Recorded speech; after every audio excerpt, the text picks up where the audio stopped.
Et salut internaute, ça me fait super plaisir d'être avec toi aujourd'hui. Et le sujet, c'est ça. Donc, pour commencer, c'est sûr que le Canada, c'est un pays qui est fédéral, un peu le même système que les États-Unis, qui est plus connu en termes de pays, de fédération qui existent sur la planète. C'est 10 provinces et 3 territoires. Donc tout ça est chapeauté par le même gouvernement. Dans les 10 provinces, notamment, on a le Québec, l'Ontario, la Colombie-Britannique, les provinces des Maritimes, Manitoba, Saskatchewan, etc. etc. Les 3 territoires, c'est des territoires qui sont plus dans la partie du nord, le Nunavut, territoire du nord-ouest, le Yukon, qui sont plus, on va dire, une population à majorité autochtone, mais ça fait quand même partie, tout ça, tout cet ensemble-là, fait partie du Canada, et il y a un gouvernement fédéral. Alors là, c'est certain que je vais essayer d'expliquer comment la politique s'exécute au Canada. C'est un petit peu compliqué entre le provincial et le fédéral. Là, je vais me concentrer sur le fédéral. Et je vais essayer d'être le plus neutre possible. C'est certain que je ne suis pas là pour donner mon opinion politique ou dire si tel ou tel parti ou tel chef de parti politique est meilleur que l'autre.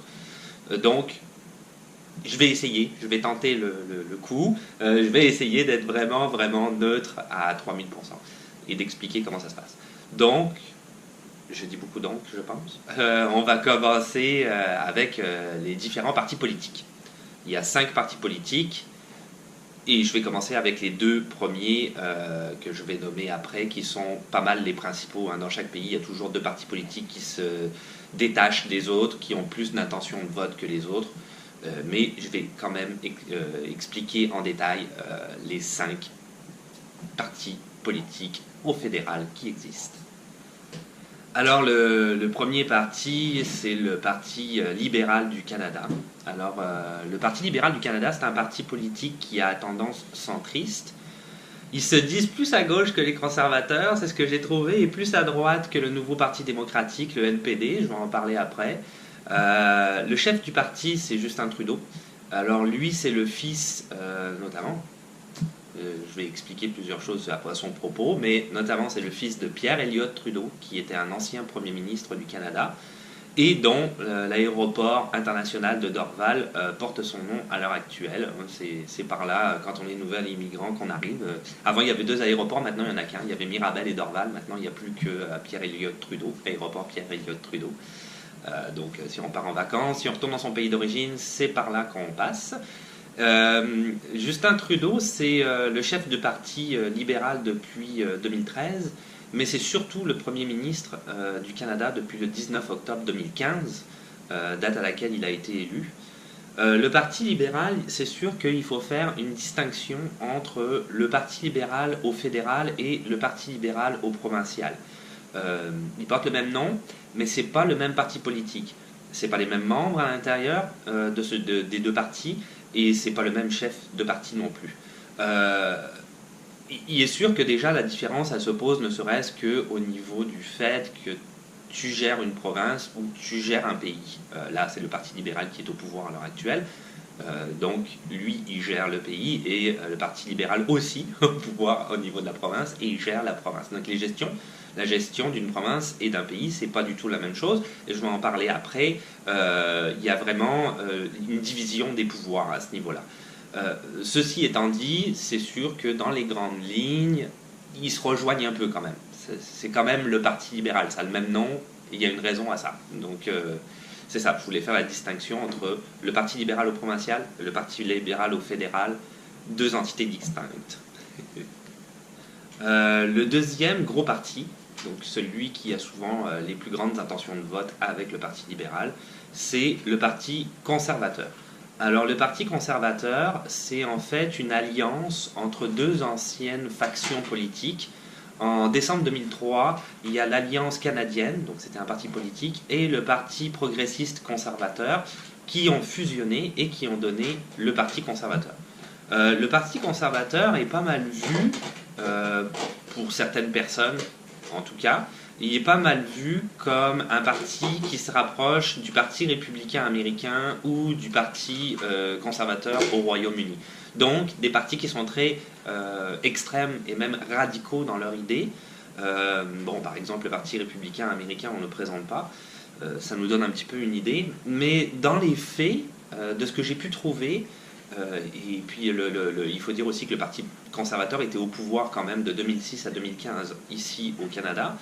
Donc on l'a tous vécu ici au Canada. Et dans les faits, de ce que j'ai pu trouver aussi, c'est quand même un parti qui est beaucoup plus modéré que ce qu'il peut y avoir aux États-Unis. Pour exemple, en mai 2016, ils s'étaient réunis en congrès pour essayer de débattre sur la question du mariage homosexuel. Ils ont fait un vote et ça a été favorable, le vote pour le mariage homosexuel, à 69%. Au niveau, c'était un congrès des conservateurs. Donc on voit tout de suite que c'est quand même un parti qui est beaucoup plus modéré. Le chef du parti s'appelle Andrew Scheer. Depuis 2017, je ne sais plus exactement la date précisément. Et puis à noter, naturellement, c'est quand même important que l'ancien chef de parti, un peu avant lui, c'était Stephen Harper. Et Stephen Harper, c'était quand même le Premier ministre du Canada de 2006 à 2015. Il a été chef du Parti conservateur pendant vraiment longtemps. Là, à l'heure actuelle, je pense qu'il a quitté la vie politique. Donc, voilà, le Parti conservateur. Le NPD, le nouveau Parti démocratique. Donc ça, c'est un parti qui est à tendance social-démocrate. C'est le parti le plus à gauche de tous les partis au niveau fédéral. Le chef du parti s'appelle Jagmeet Singh. Depuis, je pense, c'est octobre 2017, si je ne me trompe pas. Lui, c'est intéressant parce que c'est le premier individu d'origine, de confession sikh, qui est une religion indienne. C'est ceux, on les reconnaît, ils portent leur turban la plupart du temps, ils ont des belles barbes et ils ont un grand turban. Ils sont assez beaux, moi je les aime bien. Et lui, c'est le premier en fait à avoir fait partie du Parlement ontarien, l'Assemblée législative en Ontario. Donc c'est un des premiers à être, je pense qu'il est au gouvernement. S'il y en a s'il y a quelqu'un là qui me regarde, qui ne sait plus particulièrement, il me semble qu'il est ministre en ce moment. Mais c'est le chef du nouveau Parti démocratique à l'heure actuelle. Et c'est quelqu'un que je trouve très sympathique, qui est relativement... il y a pas mal d'humour. Pour parler plus du NPD, en 2011, pour ceux qui me regardent et qui vivent ici au Canada, c'est sûr qu'ils s'en souviennent, tout le monde s'en souvient. C'était vraiment énorme. En 2011, il y a eu ce qu'on a appelé la vague orange. En fait, comme je l'expliquais un petit peu au début, il y a toujours dans les intentions de vote deux partis qui ressortent, le Parti libéral et le Parti conservateur. Les gens votent majoritairement pour ces deux partis-là, mais pas en 2011. En 2011, il y a eu comme un ras-le-bol général. Les gens en avaient un petit peu marre. On sortait d'une grande période de scandales, de corruption, etc. au niveau de la vie politique. Donc c'est sûr que tout ça, c'est une sorte de melting pot dans lequel les gens vivaient. Il y en avait un petit peu ras-le-bol. Le Bloc québécois, ça c'est un parti duquel je vais parler juste après. Ils avaient un peu le même programme depuis une vingtaine d'années. Il y avait des gens qui étaient dans ce parti-là qui se retrouvaient plus, peut-être, dans les idées du Bloc, je ne sais pas. Et il y avait aussi le chef du nouveau Parti démocratique qui s'appelait Jack Layton à l'époque et qui était très très charismatique et qui avait en plus une campagne électorale beaucoup moins violente et beaucoup plus positive que les autres candidats. Les gens ont majoritairement voté pour le nouveau Parti démocratique. Ça a été la douche froide, littéralement, pour le Parti libéral et le Bloc québécois. Ils ont vraiment perdu beaucoup de sièges au Parlement. Et donc, c'est ça, je voulais en parler parce que c'était quand même une des rares fois où c'est arrivé dans la vie politique où c'était pas le Parti libéral qui était le parti d'opposition, ou le Parti conservateur, mais là c'est le Parti conservateur qui avait gagné dans cette situation-là. Donc c'était pas le Parti libéral qui était le parti d'opposition officiel, c'était le NPD. C'était assez particulier. Surtout qu'ils n'avaient pas finalement le nombre de députés qu'il fallait par rapport aux sièges qu'ils ont gagné. Ils se sont trouvés un petit peu dans l'embarras. C'était drôle à voir. Il y a des gens qui sont fait d'un seul coup nommer députés comme ça, du jour au lendemain. Oh, il faut que tu sois député, on n'a personne. Donc c'était drôle, mais finalement il y avait quand même pas mal de gens compétents dans tous ces députés-là, donc ça s'est quand même relativement bien passé. Le Bloc québécois. Alors le Bloc québécois, c'est un parti qui a été fondé en 1991. C'est le seul parti qui représente les indépendantistes québécois au fédéral. En fait, bon, c'est un parti du coup indépendantiste et aussi social-démocrate. Du coup, c'est un parti qui, dans sa mission, en fait, quand il est au Parlement, c'est d'essayer de protéger au mieux les intérêts des Québécois et de faire en même temps un petit peu la promotion de l'indépendance au niveau de la province. Donc c'est ce pourquoi le Bloc québécois existe. C'est un parti qui est très proche du PQ. Donc le PQ, c'est le Parti québécois. Ça, c'est un parti au niveau uniquement provincial du Québec, qui est aussi un parti souverainiste. Donc c'est sûr qu'ils se rejoignent pas mal dans les idées. Ils collaborent entre eux. C'est un peu normal. La chef du parti du Bloc québécois, c'est Martine Ouellette, depuis 2017, je ne sais plus exactement la date. Les membres de ce parti-là, on les appelle les bloquistes, le Bloc québécois, les bloquistes. Et puis à noter aussi, je trouve que c'est quand même assez important, il faut quand même en parler, l'ancien chef du parti, c'était Gilles Duceppe. Lui, ça a été pas mal le plus long, hein, depuis 1997 jusqu'à 2011. C'était le chef du parti du Bloc québécois. 2011 a marqué un petit peu un terme à sa carrière politique. Il a décidé de lui-même d'arrêter parce que c'est ça, la vague orange dont je viens de parler. Ça a été beaucoup la douche froide. Beaucoup. J'ai comme beaucoup. Mon B était prononcé. Donc c'est ça, c'était pas mal la douche froide pour tous ces gens-là quand même. Je pense qu'ils s'y attendaient pas trop. Donc il est sorti de la vie politique. Après il est revenu. Je sais pas s'il est pas au PQ en ce moment. Non, c'est ça, mais c'est Martine Ouellette, la chef du Bloc à l'heure actuelle. Ensuite, le Parti vert du Canada, le dernier parti. Alors, ce parti-là, c'est un parti qui évidemment était un parti écologiste. Ça porte bien son nom. La chef du parti, c'est Elizabeth May, à ne pas confondre avec Theresa May, qui est la première ministre du Royaume-Uni. Elizabeth May, elle est chef du parti depuis 2006. Et en fait, eux, ils disposent que d'un seul siège, un seul, au Parlement, qui est détenu par Elizabeth May. Donc, c'est ça. Le Parti vert. Il y a quand même des gens qui votent pour Elizabeth May. Donc, c'est très bien. J'imagine, pour elle. Donc, le Parti vert existe quand même s'il n'a pas une énorme présence politique par rapport aux autres partis qui sont peut-être un peu plus énormes que le Parti vert. En ce qui concerne les élections, c'est sûr qu'on ne peut pas voter, on ne peut voter uniquement que si on est citoyen canadien. Donc ça, je pense que c'était, je tenais à le dire, c'était très important parce qu'il y a beaucoup de gens qui parlent ici du vote ethnique dans différentes situations qui a pu se passer au cours des dernières années. Mais dans les faits, et je suis passé par là, tu ne peux être que moi je suis citoyen canadien, je peux voter. Mais à l'époque, j'étais résident permanent et je ne peux pas voter. C'est impossible. En tant que résident permanent, tu ne peux pas. Tu peux payer tes impôts parce que tu travailles au Canada, mais tu n'as pas le droit de voter. La même chose pour les réfugiés, naturellement. Citoyen canadien, résident permanent ou citoyen canadien, d'ailleurs, c'est la même chose. Tu peux voter dans ton pays, naturellement. Pas au Canada, mais dans ton pays. Il n'y a pas de souci, tu t'inscris au consulat de ton pays, peu importe ton pays, tu as ta carte consulaire, et quand il y a des élections dans ton pays, comme moi par exemple, j'ai voté aux dernières élections présidentielles, et ça se passait dans le lycée français qui est à Montréal, mais j'ai aussi voté en 2015, parce que j'étais citoyen canadien, pour l'élection du Premier ministre au Canada. Donc, citoyens canadiens uniquement, juste les citoyens canadiens qui peuvent voter aux élections ici fédérales et provinciales. Ici, en fait, il y a une charte, la charte des droits et libertés, et il y a un article, l'article 4 de cette charte-là, qui dit qu'une législature ne peut durer pas plus de 4 années. Donc, on va élire un Premier ministre pour 4 années. Et on va le réélire la 4e année de sa législature, la dernière année, et ça va être le 3e lundi d'octobre. Donc, c'est super, super précis. C'est comme ça que ça se passe. Le suffrage ici est assez particulier. La manière de voter, en fait, c'est un suffrage qu'ils appellent uninominal majoritaire à un tour. Qu'est-ce que ça veut dire ça? C'est un terme comme hyper compliqué.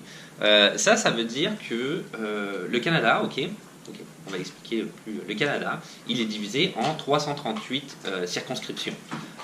Donc moi, par exemple, je vis ici dans une circonscription, c'est une sorte de grosse région. Qu'est-ce que tu fais?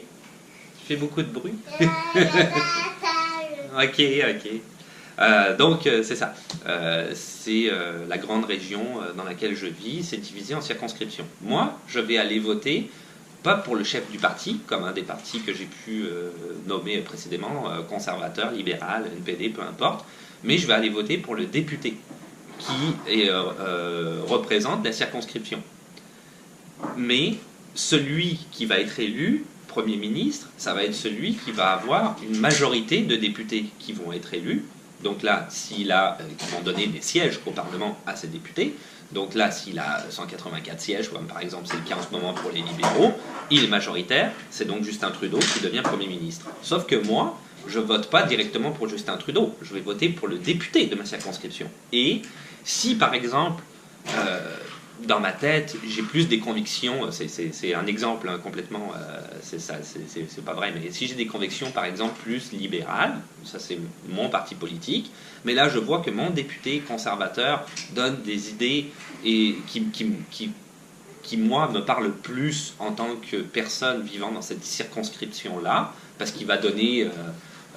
il va apporter des solutions aux problèmes qui peuvent exister dans la circonscription qui sont bien plus pour moi constructive chez le conservateur que chez le libéral. Donc là, je me trouve dans une situation où ouais, j'aimerais ça que ce soit Justin Trudeau, le Premier ministre, mais d'un autre côté, le gars qui est conservateur, pour qui je ne voterais pas d'habitude, ses idées, je les aime pas mal par rapport à la circonscription dans laquelle je vis. Donc c'est ça qui est un petit peu compliqué ici pour voter, c'est qu'il faut quand même prendre en compte tout ça, tout cet élément-là en même temps. Ça devient complexe un peu, voter... Qu'est-ce que je fais? Est-ce que je vote pour le gars qui a des idées dans lesquelles je me retrouve? Ou est-ce que je vote pour le parti que je veux qu'il soit au pouvoir parce que je ne me retrouve pas du tout dans les idées du chef de parti conservateur et je veux que ce soit libéral, dans l'exemple que j'ai donné, hein, qui est complètement un exemple qui n'existe pas, ok? C'est pas mes convictions politiques. Je les donnerai pas, de toute façon. Donc c'est ça. C'est là où il y a la complexité dans ce vote-là. C'est pas évident. Donc au terme de ces élections-là, que je viens d'expliquer, en général, ou la plupart du temps, on tombe sur ce qu'on appelle un gouvernement majoritaire, comme on a à l'heure actuelle d'ailleurs. Ce sont les libéraux qui sont au pouvoir et c'est un gouvernement majoritaire. Mais il peut arriver, et il est déjà arrivé, qu'il y ait un gouvernement minoritaire. Qu'est-ce que ça veut dire? En fait, un gouvernement minoritaire, ça veut dire que, par exemple, il y en a eu un en 2006. En 2006, les conservateurs ont été élus. Le chef du parti, c'était Stephen Harper, et c'était les conservateurs. Ils ont eu la majorité des députés par rapport au nombre de sièges qu'il y avait pour être élus. Mais l'ensemble des partis d'opposition, donc le NPD, le Bloc, tous ceux que j'ai votés, les libéraux, etc., eux, ensemble, ils avaient plus de sièges que les conservateurs au Parlement.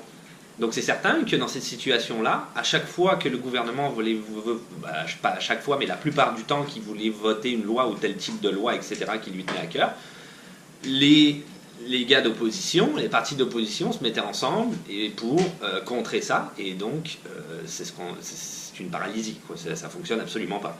Le gouvernement a beaucoup de mal à mettre en place sa politique.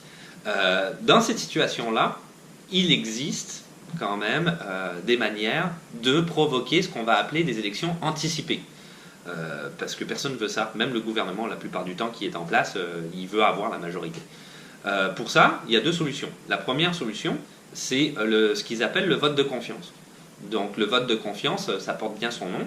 La majorité des députés, les députés, tous les députés, vont voter pour savoir s'ils donnent leur confiance ou non dans le gouvernement qui est en place. Et dans cette situation-là, je pense que même en 2006, c'était Stephen Harper qui l'avait demandé, le chef du gouvernement, il voulait repartir en élection.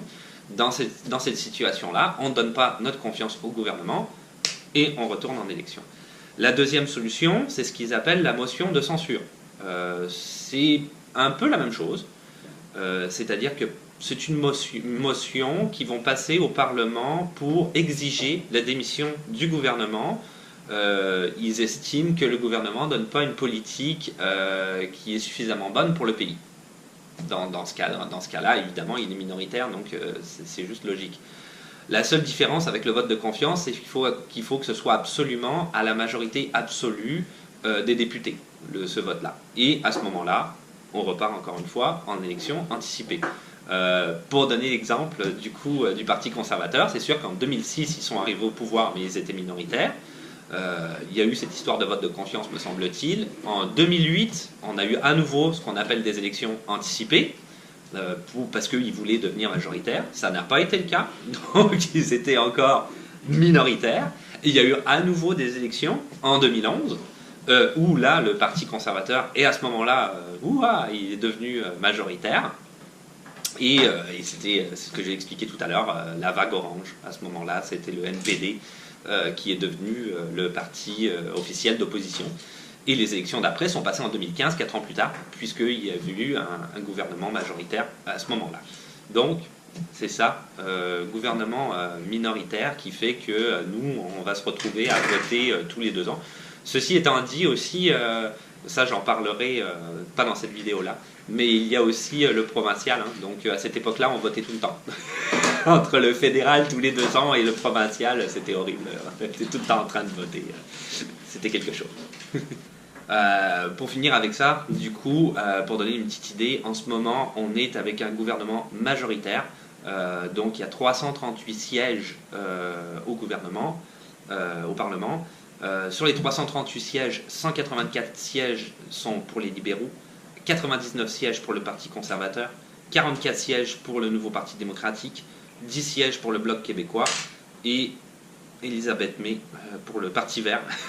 Un siège, elle est tout le temps là, elle. Donc c'est ça, ça donne une idée de comment ça fonctionne à l'heure actuelle. C'est un gouvernement majoritaire, 184 sièges pour les partis libéraux et Justin Trudeau. Donc c'est ça.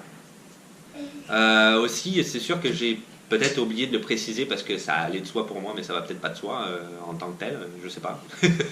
Le gouvernement siège à Ottawa, la capitale du Canada. Donc le Parlement est là-bas et on peut aller le visiter si on veut. C'est ça, c'est à Ottawa que se passe toute l'histoire du gouvernement fédéral canadien.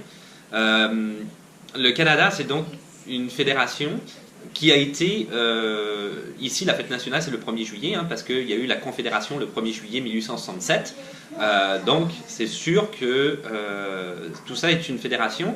Là où il y a des problèmes dans cette politique-là, c'est qu'il y a le provincial et le fédéral. Et en juillet 1867, le 1er juillet 1867, lors de la Constitution, le gouvernement fédéral a décidé de donner du pouvoir au provincial, toutes les provinces, à donner certains types de compétences.